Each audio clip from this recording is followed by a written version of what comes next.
We have traveled some several thousand miles across the sea from the nation of Doma, in hopes that we might find sanctuary in these lands. Sanctuary, Lady Yugiri?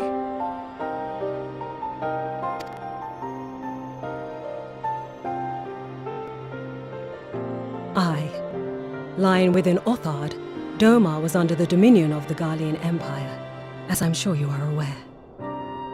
When the War of Succession broke out in Garlemald, we espied an opportunity to free ourselves from the yoke of imperial oppression and took up arms. Only to be crushed. And so I gathered what few Domans escaped the reckoning and guided them hither to your shores. A war of succession? Then the Emperor... Forgive me. You said that Doma was under Imperial rule, did you not? Doma is gone.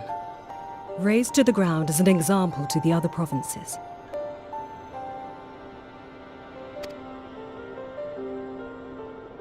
"12 have mercy. And your people?" On a ship anchored in Vesper Bay, flying borrowed colors. Many were complicit in the rebellion, or akin to those who were. They will not come ashore until I send word that it is safe to do so. I sought an audience with your rulers, but was summarily refused. The lords of Ul'dah are not wont to entertain foreign refugees without suitable encouragement.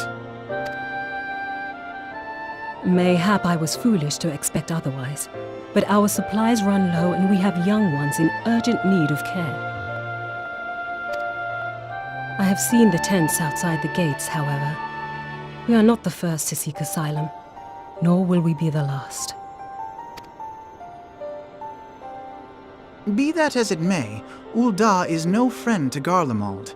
Your tale would stir the hearts of many men and women here. The Sultana and the Syndicate will not be so easily swayed, but I shall see that you are granted an opportunity to plead your case. This is within your power? Well, far be it from me to boast, but I do have the ear of certain influential individuals. I am in your debt. Lady Yugiri, forgive me for observing, but your choice of attire seems like to evoke feelings of mistrust. Men are wont to fear the unfamiliar. We know this from experience. We seek only to spare the people of Ul'dah unnecessary disquiet. I shall defer to your experience, then. I thank you for your understanding. It seems I have urgent business with the Flame General. I leave our guests in your capable hands.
I, Yugiri of Doma, am honored to meet you at last, Your Grace. To mark this auspicious occasion, I should like to present to you the finest treasures our humble nation has to offer. Alas, the circumstances which have brought me here today have divested me of both time and dignity. I come before you as a pauper in direst need of aid, to request that you grant my people asylum. I, Nanamo, 17th in the line of Ul, welcome you to our city. Be at ease, Lady Yugiri. Although I myself have heard the tale of your misfortune, I would ask that you recount it once more for the benefit of the others here present. As you wish, Your Grace. For many years, my nation, Doma, suffered under the yoke of imperial rule, and my people yearned to be free. Thus, when a war of succession broke out in Garlemald, we sought to take advantage of the chaos and reclaim our liberty. Alas, our enemy proved less preoccupied than we had hoped, and our rebellion was put down in the most brutal fashion. Those who survived, how many do they number? More than 200 souls huddle within the cramped confines of our own galleon's hold. Yet this figure accounts for but one of a number of ships which escaped the purge. It is my hope that you will allow us all to dwell within your walls. Should that prove unfeasible, however, I humbly ask that you accept as many of my people as your resources allow. Pray understand, we do not beg a boon, but propose instead an arrangement. We would serve as soldiers or tradesmen until our debt is repaid. What are the Syndicate's opinions on this matter? I, for one, think it's a marvelous idea. Lady Yugiri and her people strike me as an industrious lot, and there are parts of the city which have yet to be fully restored. If they are willing to work, I see no reason not to let them. The head of the Mirage Trust is not known for his generosity. He sees profit in this. I agree. That said, these are foreign refugees. To admit them would require a formal resolution. Shall we call a vote?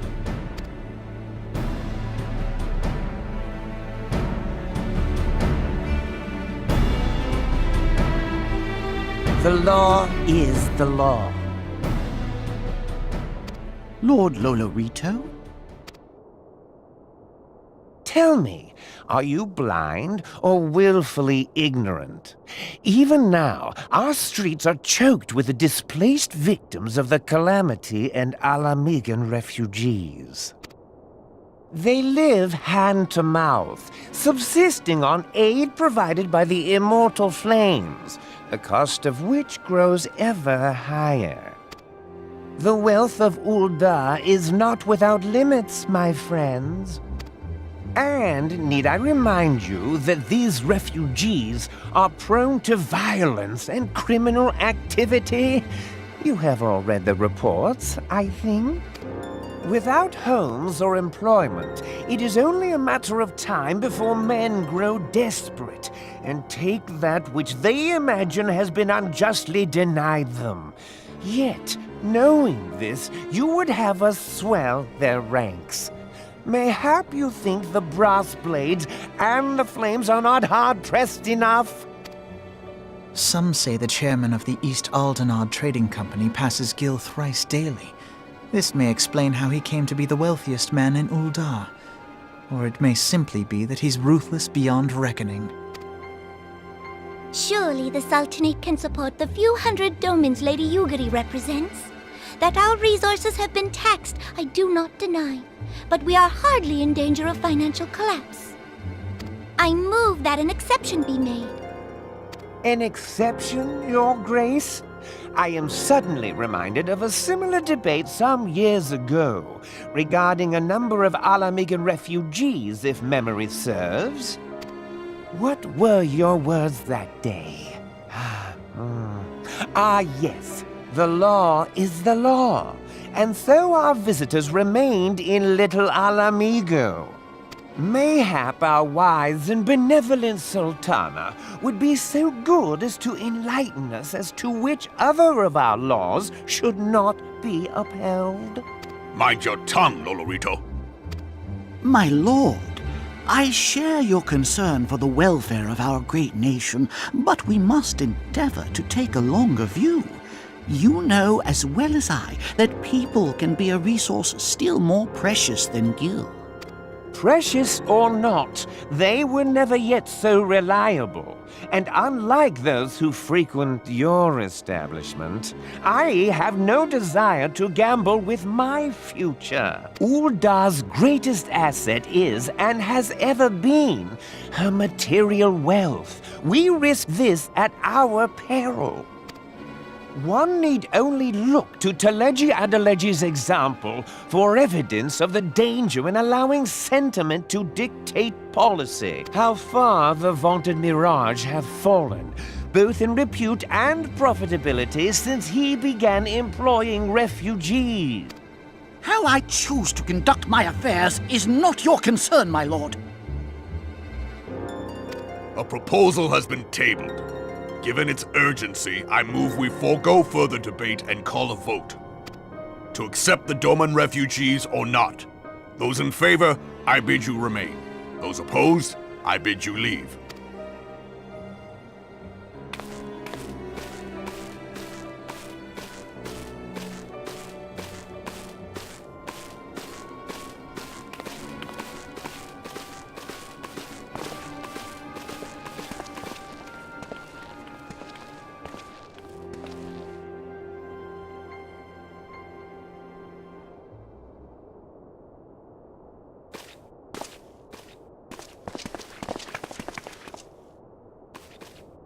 Would that it were within my power to welcome you and your people, Lady Yugiri.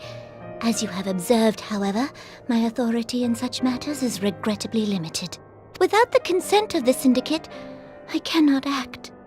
I understand, Your Grace, and I appreciate all that you have done on our behalf. The nerve of the man! If that bastard had not forsaken the eastern trade route, Little Alamigo would now be thriving. Oh, that you should have traveled so far under such dire circumstances, only to be refused in this manner is utterly unconscionable. Pray, accept my sincerest apologies.